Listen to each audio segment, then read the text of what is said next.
Video edit করা, video voice over করা, এটা যদিও খুবই কষ্টের কাম, কিন্তু ভিডিও করা খুবই সহজ। যে কোনো মুহূর্তে চাইলেই ভিডিও করা যায়, কিন্তু এডিট তো আর যে কোনো মুহূর্তে করা যায় না।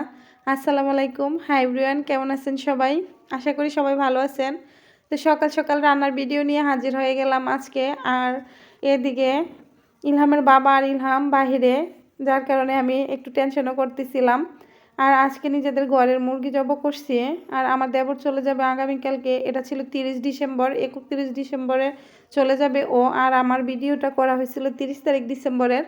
তো ওর জন্য আসলে মূলত মুরগিটা জব করছিলাম। আর আজকে বাড়িতে মিস্ত্রি আছে, ওনারাও খাবার খাবে, যার কারণে রান্নাটা একটু আর্লি করে নেওয়ার চেষ্টা করছিলাম। আর বিকেলবেলা ননদরা সবাই আসবে, ওদের সাথে গল্প করা বা বিকেলে হয়তো বাজার করে নিয়ে আসবে, বাজারগুলো গুছিয়ে রাখা, সব কিছু মিলিয়ে ভাবছি যে না একটু প্যারা হয়ে যাবে। তো যতটা সম্ভব রান্নাটা একটু আর্লি করে নিচ্ছিলাম।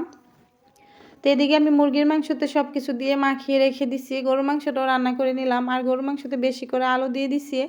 আর সকালের নাস্তাটা আমি করে নিচ্ছি। সকালবেলা যদিও ওরা সবাই নাস্তা করে নিছে, ওরা চিতই পিঠা খাইছিল। আর আমার প্রত্যেক দিন পিঠা খেতে ভালো লাগে না, আমার একটু হালকা নাস্তা ভালো লাগে সকালবেলা। তো এদিকে বলছিলাম যে মিস্ত্রি আছে, ওনারা কাজ করতেছে, মানে বাড়িতে গেট লাগাবে বাড়ির সামনে। আর সামনে তো আমার দেবরের একটা রুম ছিল, মানে পুরা ঘরই ছিল সামনে। তো একটা রুম পড়ছে রাস্তায়, তো রাস্তার রুমটা ভেঙে ফেলছে, ওইটা হয়তো ভিডিওতে দেখানো হয় নাই। আর এখন এখানে রাস্তার মধ্যে গেট দিবে, যার কারণে ওনারা এখন গেট বানাচ্ছে। আর এদিকে বাড়িতে মাছ নিয়ে এসেছিল, মাছ রেখে দিচ্ছে, আম্মা কেটে দিবে বলছিল। তো যেহেতু আমি রান্না করি, আমার হয়তো সময় হবে না মাছটা কাটার জন্য, যার কারণে আম্মা বলছে যে আম্মা কেটে দিবে। তো আমি এদিকে আবার বাঁধাকপি কেটে নিচ্ছিলাম। আর অন্যদিন দেখা যায় কাজগুলো গুছিয়ে কাজগুলো করে নিই, কিন্তু আজকে গুছানো হয় নাই, মানে এলোমেলোভাবে একবারে এক একটা নিয়ে কাজ করতেছি। আর আজকে বিশেষ করে প্যারা হয়েছে যে ইলহাম বাহিরে ঘরে আসতেছে না, তো ওকে একটু পর পর দেখা লাগে কোথায় গেছে নাকি। ও একটু বেশি দুষ্টামি করে অন্য বাচ্চাদের তুলনায়, তো ওকেও আমার কেয়ার করতে হয়, যার কারণে একটু প্যারা থাকে আরই।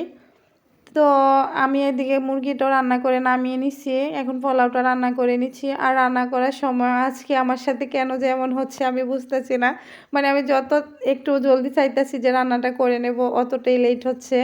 আর কারেন্ট চলে গেছিলো কয়েকবার, তো লাস্ট অবস্থায় আমি গ্যাসে বসিয়ে দিলাম রান্নাটা। ইলেকট্রিক চুলায় বেশি রান্না করা হয়, গ্যাস সিলিন্ডার একটু কমই রান্নাটা করি, কারণ হচ্ছে আমার চুলাটা থেকে অনেকটা কালি ওঠে, যার কারণে আমার ভালো লাগে না আরে। তো রান্নাবান্নার পরে সবাই খেয়ে নিছে, আমার দেবরও খাবারটা খেয়ে নিচ্ছিল, ইলহামের বাবা, আমার শাশুড়ি সবাই খেয়ে নিছে, মিস্ত্রিরাও খেয়ে নিছে।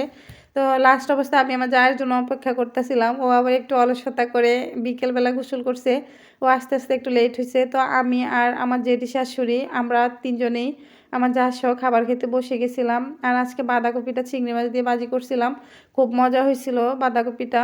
তো এদিকে আমার যাও বাঁধাকপি দিয়ে খাবারটা খাচ্ছিল। তো সব কিছু মিলিয়ে আজকে রান্নাগুলো খুব মজা হয়েছে। আর বিকেলবেলা ওনাদেরও কাজ শেষ পর্যায়ে, গেটটা লাগানো হচ্ছে। আর এটা হচ্ছে মানে আমার শ্বশুর যখন ছিল তখনই বলে দিছিল এটা রাস্তা, তো যার কারণে আমাদের ওই দিক দিয়ে রুমটা বাড়িয়ে এটা ভেঙে নিছে। তো এখন ওনারা কাজ করলে হয়তো আজকে শেষ হয়ে যাবে। আর এদিকে আমার বড় ননদ চলে আসছিল। আর এটা হচ্ছে রাত্রের দিকে বাজার নিয়ে আসছিল, আমার বড় ননদ কেটে কুটে দিছে, তারপর আমি ভাজি করে নিচ্ছিলাম। ভাবছি যে আগের দিন একটু ভাজি করে রেখে দিলে একটু কষ্টটা কম হবে, তাছাড়া পরদিন মেহমানও আছে, ওদের জন্য রান্নাবান্না করতে হবে। যদিও রান্নাগুলো আমার মেজো ননদ করে দিবে। আর এদিকে ইপাজ আর ইলহামরা খেলাধুলা করতেছে। এ ছিল আজকে দিনের ভিডিও। আসসালামু আলাইকুম, সবাই ভালো থাকবেন।